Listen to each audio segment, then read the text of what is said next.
श्रीमद् भगवद गीता अध्याय 1 श्लोक संख्या 43।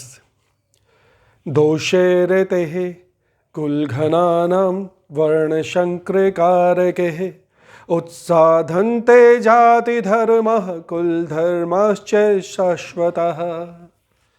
श्री हरि गीता में इसका हिंदी में रूपांतरण है, कुल घातकों के वर्ण संकर कारकी इस पाप से सारे सनातन जाति कुल के धर्म मिटते आप से।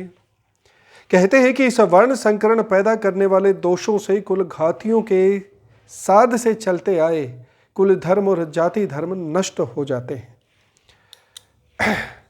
कृष्ण को अर्जुन कहते हैं कि युद्ध के इस काल में यदि संपूर्ण वंश का सर्वनाश हो जाता है, संपूर्ण युवा वंश का सर्वनाश हो जाता है, तो इससे संपूर्ण वंश में, संपूर्ण समाज में दोष उत्पन्न होते हैं।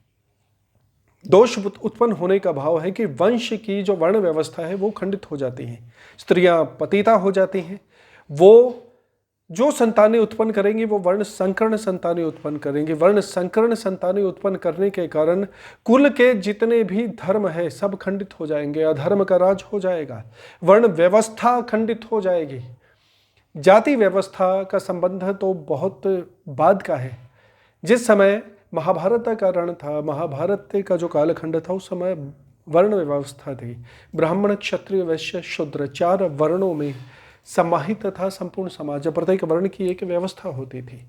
क्षत्रिय जो धर्म की रक्षा करता था या राजा था, ब्राह्मण जो धर्म का संचालन करता था यानी शिक्षा को संपूर्ण समाज में स्थापित करते थे, वैश्य जो वाणिज्य पेट भरता था, जो व्यापार करते हुए संपूर्ण समाज को का पालन पोषण भरण पोषण का दायित्व लेता था, और उसके बाद आते थे शूद्र। शूद्र का भाव जो सकाम करने वाले वर्ण था, चाहे बढ़ई हो, चाहे लोहार हो, चाहे कृषक हो, वो शूद्र में आते थे।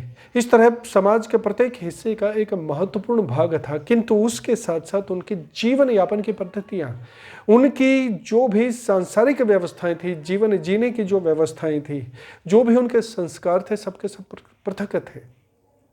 तो अर्जुन कृष्ण को कहते हैं कि यदि वर्ण संकरण संतानें उत्पन्न होगी, अलग अलग वर्णों को मिलकर संतानें उत्पन्न होगी, तो वर्ण व्यवस्था खंडित हो जाएगी। यानी उनके जो संस्कार हैं वो संस्कार अलग अलग और पृथक पृथक चले जाएंगे। जो क्षत्रिय का संस्कार है वो संस्कार पूर्ण रूप से संस्कार नहीं रहेगा, ब्राह्मण का संस्कार पूर्ण रूप से संस्कार नहीं रहेगा। प्रत्येक संस्कार किसी न किसी वर्ण में पहुंचकर खंडित हो जाएगा, अशुद्ध हो जाएगा। इससे समाज के संचालन व्यवस्था में भी परेशानी और दिक्कत आएगी, और आने वाली जो सभ्यताएं हैं वो आने वाली सभ्यताएं पूर्ण रूप से अशिक्षित और विक्षिप्त रूप में पैदा होंगी। यानी केवल युद्ध हो जाने से संपूर्ण समाज, संपूर्ण व्यवस्थाएं खंडित हो जाएंगे, चाहे वो सामाजिक व्यवस्था हो, चाहे वो कुल की व्यवस्था हो। हरे कृष्ण।